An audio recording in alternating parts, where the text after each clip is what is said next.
Okay, as you can plainly see by the title, I am going to review WrestleMania 32 because, well, it happened tonight. In fact, I just finished watching it. 6 hours of entertainment, if you could say that. Okay, so let's begin. Pre-show is fine. It was really easy to find some enjoyment to it. Problem was, they had a match and the whole building wasn't even in. Like they didn't get the people inside the doors fast enough because the attendance was over 100,000. They broke our record. Woo! I'll get back to that a little later. So we have to start this off with pre-show, where Kalisto took on Ryback. I did not watch this match. Why? I didn't give a flying fuck about it. It's not that I don't like Ryback. It's not that I don't like Kalisto. I just knew who was going to win, and it's on the pre-show, and I don't care about the pre-show. It was kind of one of those. So, Kalisto beat the Ryback, and that's the end of that tune. Although, I did see Kalisto's gear, and goddamn, it looked cool. But other than that, I didn't really care. The other pre-show matches, because there was two others, because, it needed two others, was Team Total Divas versus Team Bad and Blonde. Team Bad and Blonde lost. Clean. To the Total Divas team. To be expected, by the way. Way too expected. Especially since I believe it's supposed to be Brie Bella's last match. She's planning to retirement. Go figure. So, we move on. Because, again, I didn't really watch the match. I didn't give a fuck about it. Most pre-show matches, I just don't care. Because usually they don't have anything that makes it worthwhile to watch. So the next thing they did was they unveiled the new women's title, because they brought that back to replace the Divas title. And it looks fucking awesome. It looks great. It's very similar to the World Heavyweight Championship belt, but instead of the black leather strap, it's a white leather, and where they have the WWE symbol, there's a red background gemmed into it, so it's really, really nice. A-plus effort for that one. And I'm glad that they're bringing back the women's title instead of the butterfly belt, which looks ugly as hell. Go figure. After that, they had the Usos take on the Dudley Boys, and the Dudleys teased a lot, and I mean a lot, with the tables. For a gimmick that they're supposed to not use tables, they were teasing table shots.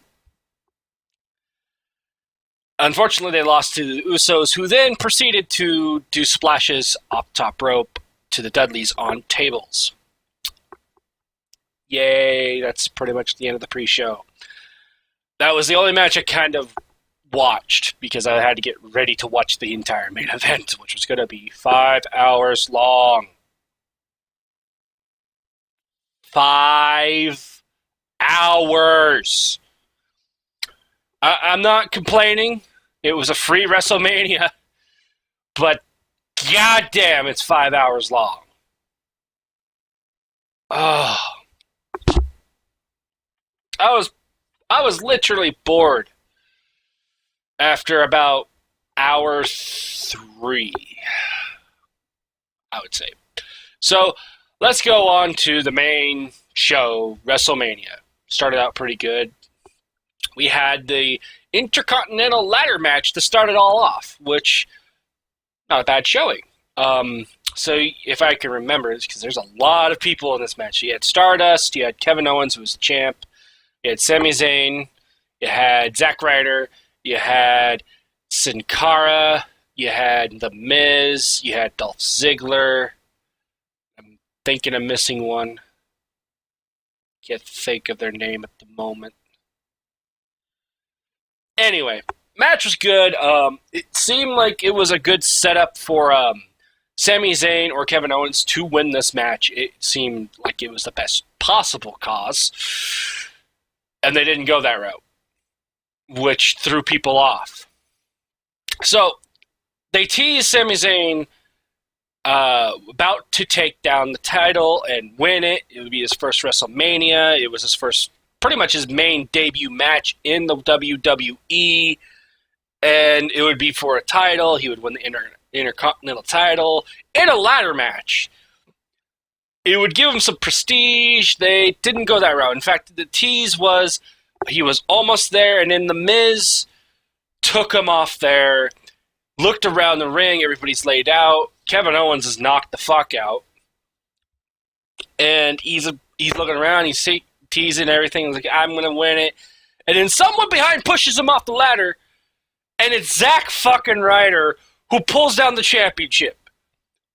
That set the tone of the night, because after that, all bets were off. You don't know who the fuck was winning because you didn't know. You just absolutely did not know who was going to win the rest of the matches, because it turned out the exact every fucking match on the card outside of, I think, one was unexpected victories. Zack Ryder wins the Intercontinental title. He's a new champion. And I'm confused on why. I don't know. I legitimately don't know what happened there. It was a good match, though. That was probably not match of the night, but it was pretty damn close. It would have been, but there was another match that outranked it slightly. So the next match they had was Chris Jericho versus AJ Styles. A lot of people believed AJ Styles was going to win. That didn't happen. Chris Jericho won. Clean. In fact, he won by, I want to say, a super code breaker. It really wasn't, because he just caught AJ Styles while he was trying to do a dive, like a top rope dive to do his phenomenal one finisher, which is the phenomenal forearm. Whatever. Caught him off guard and won the match, but it was a better match than the IC title match. It went back and forth, but this is a match that I believe should have went to AJ Styles. Just believe that's what it should have went. And a lot of people believe that, and it didn't go that route. It was really, really redundant. So the next match was League of Nations versus New Day. And New Day had the best entrance. Straight up. Just the best entrance. They came out of a box of Bootios. And were wearing Saiyan armor. All three of them. And then they clipped. If you ever watched, I'm sure some of you have. If you know the, I want to say brand, but it's not the brand. The team that makes DBZ Abridged, Team 4-Star, they were in attendance. So when they came out of the Saiyan armor and everything, the camera had cut to Lenny Couture, who was one of the Team 4-Star members, holding the sign of Team 4-Star. Just perfect. Outside of that, they came out with the best entrance and everything. And then the League of Nations came out, and theirs was kind of meh. Go figure. But match was rather, I wouldn't say it wasn't that great, but I wouldn't say it was bad either. I mean, it was like that. I really wasn't excited for any of the teams. I'm not a big fan of New Day either, but I could kind of see where they're going with them. But this wasn't for a title, which confused people because they thought it was. League of Nations won. I don't know why. I don't know what they had to gain, because immediately after, they got their asses buried by 3 Hall of Famers.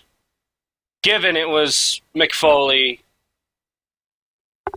Shawn Michaels, and if you know what this means, it was Stone Cold Steve Austin. And they absolutely buried the League of Nations. They destroyed them. And they were in wrestling gear outside of Austin, but they were in wrestling gear. Michaels came out first, and he was dressed to compete. And I went, what happened? Austin did his stunner three times, actually, but twice to League of Nations. And then, like, New Day was trying to get everybody to dance. They finally got Austin to dance, only for Xavier Woods to get hit with a stunner, and that was the end of that. Yeah. Burials! Okay, so that was those matches. That was pretty much the first hour of the thing. So we go up to the next match, which was Brock Lesnar versus Dean Ambrose. Now, I didn't expect it to be this early in the card, especially since we haven't even gotten the Battle Royal yet. And I'll get back to that in a moment. So we have Brock versus Dean in a street fight that was lackluster. And what I mean by that is that nobody in that goddamn ring bled. Barbie, or otherwise known as the baseball bat like this, except not with the tape, but like this, covered in barbed wire, shown up, not used. The chainsaw that was given to Dean Ambrose by Terry Funk, not used. It just shows. A lot of kendo sticks were used. A lot of steel chairs were used, but that was it. It was bland. Brock did not bleed. He delivered 13 goddamn suplexes and the one F5. And that F5 hit Dean in the chair with chairs, you know. That was it. And that was 1, 2, 3, done. You know, the match that I thought was going to be match of the night. The match that I thought there's no way in hell that they could have Brock win this because he doesn't need it. They gave it to Brock to win. And they made it the most lackluster match I've ever seen. I was disappointed. And after that, I should have known. I should have really known better how these matches were going to go. I'm very disappointed so far. I feel that the people in attendance have lost all their money that they've just wasted to watch every fucking Raw ever made in the last 2 goddamn years. And I'll even get to more of that. So the next match is for the new women's title with Sasha Banks versus Becky Lynch versus Charlotte. And it was a good match, but it was very sloppy. It wasn't bad to watch. I see what they were trying to do. Unfortunately, the match was goddamn awful in terms of technical wrestling. There was a lot of botches. I don't know if that was just nerves with them because it is WrestleMania, you know. But there was a lot of botching happening. All three of them were accustomed to this. There really wasn't anything that stood out, and they chose the wrong person to win. Like, I'm not mad at who they chose to win. I'm just disappointed that they didn't choose someone else to win. Because this could have gone any way, but they had Charlotte go over. And Sasha Banks is the most over woman in the WWE right now. At the grandest stage of them all. See my problem here? A lot of baby faces aren't winning tonight because you just had 4 matches in the main card go off prior, like 4 matches essentially, all that were all heel wins. League of Nations. Okay, that was my Facebook. I'm sorry about that. You had League of Nations. You had Charlotte. You had Brock, who technically wasn't the babyface, even though he is a babyface. He's kind of neutral, in my opinion.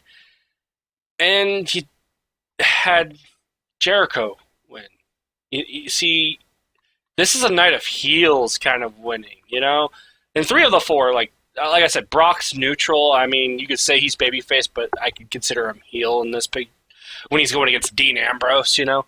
By the way, Dean Ambrose, the most over goddamn guy wrestler in the business, and he didn't go over at WrestleMania.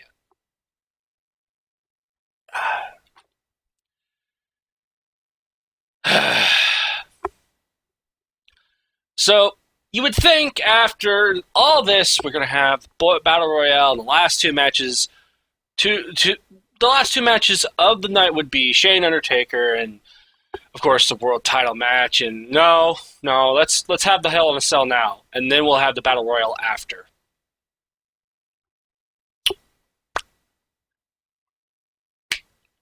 Great. I'm so excited to have this happen. And especially after I can't say words. Especially after rumors have stated that Shane Undertaker was projected to probably be the main event. Because usually when you have a WrestleMania, the last mention on the that you want to see, the last thing you want to see at the end of the WrestleMania is a babyface or someone that is being cheered to go over. They didn't have it this year. And I'll get to that. And I'm pretty sure you guys know what happened. So, they had Shane versus Undertaker Hell in a Cell match right now. Like, what? Okay, they are the second main event. You would think they would be the main event of the night, the last match. But no. Let's have them 2 matches before that. So, it was match of the night. It was really good. Entrances-wise, meh. But match, yeah. Seeing Undertaker and Shane just go at it, and Shane pulling everything that he had against Undertaker, made it probably the match of the night in my eyes. He tried the coast to coast. He DDT'd Undertaker in the steel steps. He put him in a triangle chokehold. Stuff like that. He just kept going. Like, this is a whole new Shane McMahon we hadn't seen yet. And then there was the nostalgic moments. Like, the coast to coast was a nostalgic thing. And then they broke out of the cage, which was awesome. They haven't done that in years, and they finally did it. And so they go into the announce tables, and they start ripping stuff off. Undertaker's about ready to do a tombstone to Shane, where that gets into a sleeper hold choke. And Undertaker, to break free of it, jumps into one of the announce tables, and it breaks hold. Shane gets the upper hand using a toolbox, some of the monitors to knock Undertaker unconscious on the second announce table, because there was 3 for some reason. And he goes up the top of the cage, which has not been done on this new Hell in a Cell, because if you ever seen Mankind or Mick Foley fall off the cage, that was about an 18-foot drop. The new Hell in a Cell is like a 25 to 30-foot drop. Yeah, they made it higher. And he basically goes on the top. He's ready to do his elbow, which he's done all the time. Undertaker's looking like he's unconscious. As he goes down, Undertaker moves away, and Shane gets hit. Now, at this point, you should know what happens next. It is too easy to predict. Undertaker takes Shane back into the ring, tombstones him. 1, 2, 3. I'm not mad at Undertaker losing. I'm not winning this match. I'm not mad at Shane losing this match. But in the storyline perspective of how things were going and what people wanted to have happen, Undertaker, by all rights, nothing against him, should have lost this match. There's so much potential they could have done with this idea that Shane would take over Raw. Now, there are people saying that technically Shane did the match, therefore he could still take over Raw because he was never told that he had to win it. I don't know if that's what they're going for. I doubt it. It'd be awesome if they went that way, but I doubt it.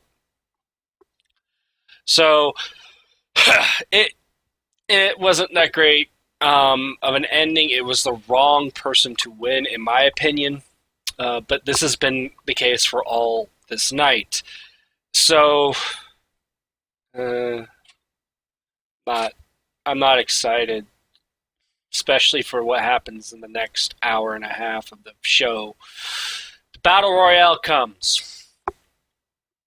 It's not bad.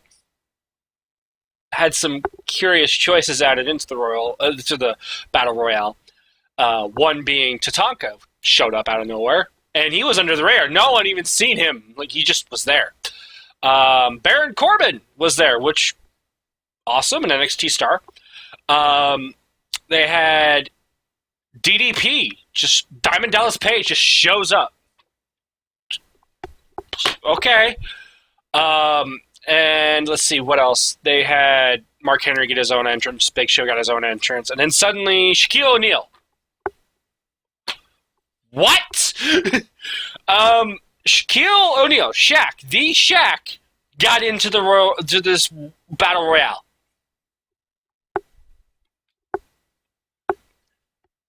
I'm going to let you know. He, Big Show, Kane, Mark Henry, they didn't win. They got thrown out, like, early. In fact, I think Kane was one of the last two people, though.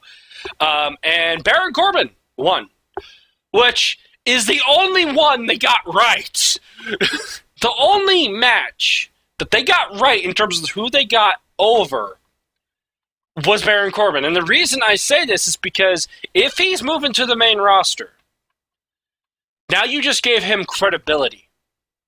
You gave him a reason to be over. You gave him a reason to be a powerhouse. You gave him all that. So he's a better choice than Big Show getting a second time. And especially since a lot of people were thinking, oh, one of the Wyatt families is going to win it. You know? No, that Wyatt family wasn't even in it. And I'll get to that in a moment. That's still fucked up. So that was that. Let's bring out The Rock. And The Rock came out. He announced the world record broken for the WWE 101,000 people plus. 101 plus thousand, you know. Yeah, it's ridiculous that they had to do this. And that's all he did. And it was like, all right, see you later, Rock. That's great. And then the Wyatt family thing happened. I was like, what? And Bray wanted to do his shtick gimmick thing against The Rock. The Rock fired back in his own gimmick, and they made a match happen. And Rock made another record happen as he beat Eric Rowan. Not Bray Wyatt, not Braun Strowman, but Eric Rowan. I feel sorry for this man. He has a new mask that looked awesome, and he gets buried further than anybody I've ever seen. This guy cannot win a match for his life. I don't know why the WWE doesn't even give him one ability to win. He literally got buried in 6 seconds to The Rock. That's how fast the match went. 6 seconds. 6 seconds! That's a new record for WrestleMania. The fastest match at WrestleMania. 6 seconds.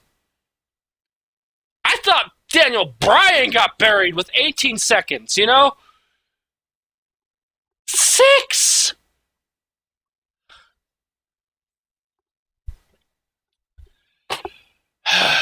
Never mind that. It doesn't end. Wyatt family, get up. They're about ready to destroy The Rock when John Cena's music hits. And suddenly, it's 2-on-3, and The Rock and Cena are tag teaming up and beat the ever-living hell out of the Wyatt family, and that's the end of that. I want to mention that whole segment was 30 minutes of this television show.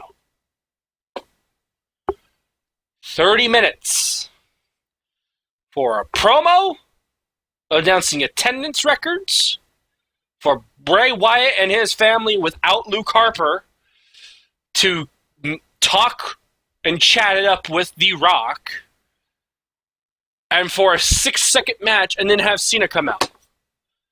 I don't know what this segment was about. This promo looked like it didn't belong. This could have been saved for frickin' Dudleys versus Usos. To be fair.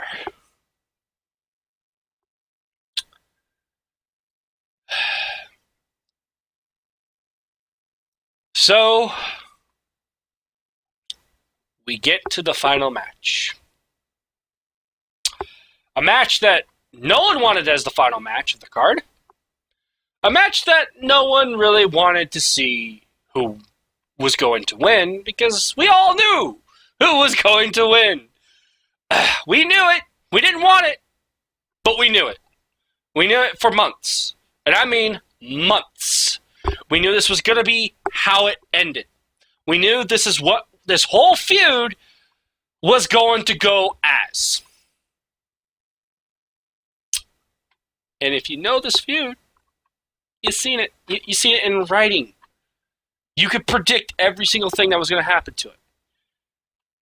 Reigns versus Triple H for the title in the main event of WrestleMania 32. And the best part of that main event was the entrance from Triple H. And I'm not even joking. And the reason why it was is because it was goddamn scary. Triple H had his wife, Stephanie, act like Tina Turner from Thunderdome. Not even joking on that. They had a legion of zombified people that were dressed up corporate-like with things over their mouths, bolted in their skin. They looked like zombies or aliens. I could not tell, but they were wearing suits. And they escorted Triple H and Stephanie McMahon down the ramp. It's a really good entrance otherwise. It was confusing as fuck, but it was a decent entrance. It's not Triple H's best. That's still kind of reserved for, I believe, WrestleMania 27. That Metallica one. Perfect for it. So, the entrance for Roman Reigns as he comes on the top of the ramp and stands in the middle of this star that looks like he's standing on the ground, and he punches it, and his symbol comes from it, and fireworks go off. Whoa. He was booed from when he showed his face to the time he got into this ring. He was booed every time he tried to get any momentum in this fight. And it was so apparent that the WWE muted the boos so badly. The people in the crowd, some of them, including Team 4-Star on Twitter, were saying it was deafening how loud those boos were. Yeah. Take notice, WWE. No one wants him at all.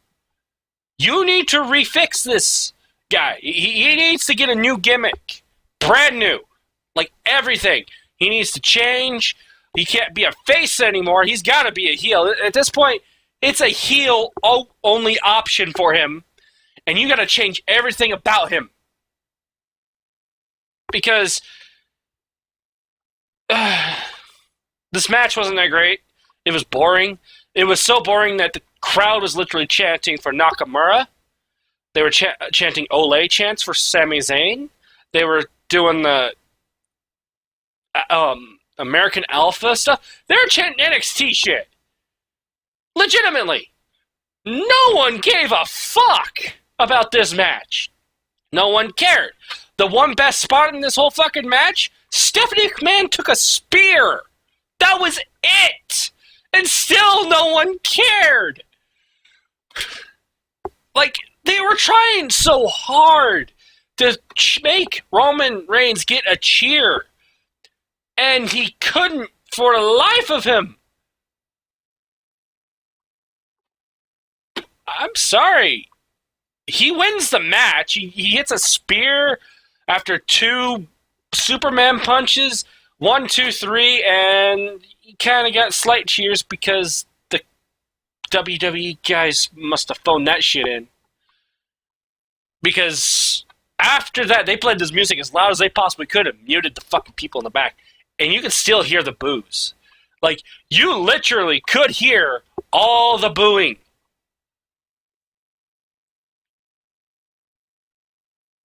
He is the most hated guy.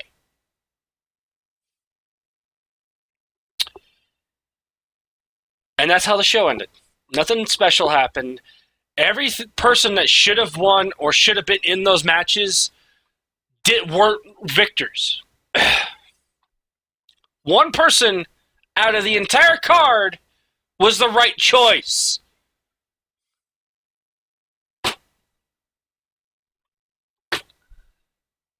This WrestleMania looked good on paper.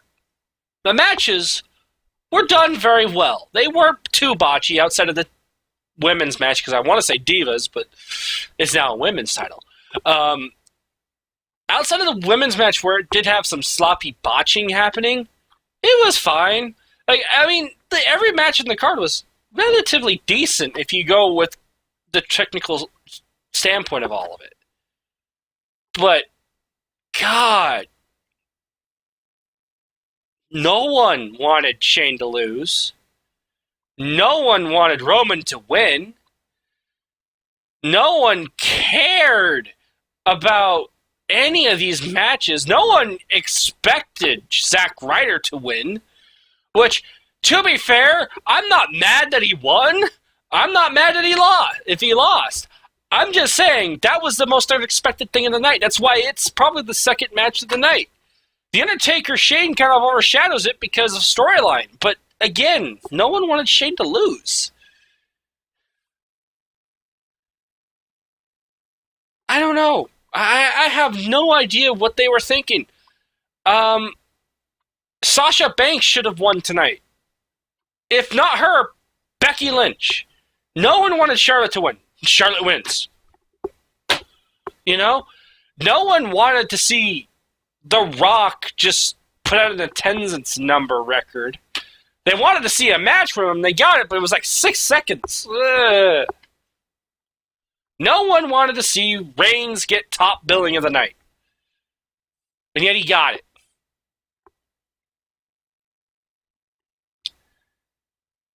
Would I say this WrestleMania is bad? No. The matches were fine. I'd say watch it, because if you weren't watching it with the storylines in mind, you might like the show. I mean, forget all the storylines, you're fine. The matches were good. But storyline-wise, it's a fucking utter disappointment. The wrong people won tonight. Dean Ambrose needed that victory so bad from Brock, and they didn't give it to him. That was dumb. That was just straight up dumb. Brock didn't need that win. Just saying. Undertaker, another one. Nothing against him. Undertaker is like number 2 in my top 5 favorite, and the only reason why he's behind one is because it's Stone Cold Steve Austin. But damn it, he didn't need the win, and I'm not saying that he has a record. His record was broken 2 damn years ago. His streak is over. His legacy is done. This should have been his retirement match. Okay? And he should have lost. And that's the way it sounded with Vince McMahon saying this will be his last WrestleMania. And yet they didn't do that. They wanted Undertaker to continue because people would want that. I'm not saying that he has to come back and cameo. I'm saying he's 50 plus years old. Let the man retire.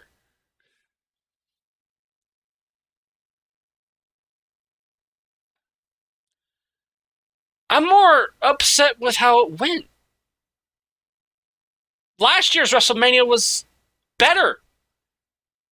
Not overall, like that card sucked back there, but it was better done for storylines. I think I'm done. I'm done talking about it. Point being, this WrestleMania was kind of lackluster. It was underwhelming. Just an utter disappointment by all means. I mean, there's only one good right decision they made, and that was Baron Corbin. Really, that is it. There is nobody else that deserved to win that Battle Royale that I've seen in that ring. I did not want to see Big Show win it a second time in a row. I really didn't want to see him win it the first time. I didn't want to see Kane win it. I didn't really care if fucking Shaq was in it. I could have cared less for that. I wanted to see a fresh superstar win the damn thing, and they gave it to a fresh superstar. Thank God they got one right.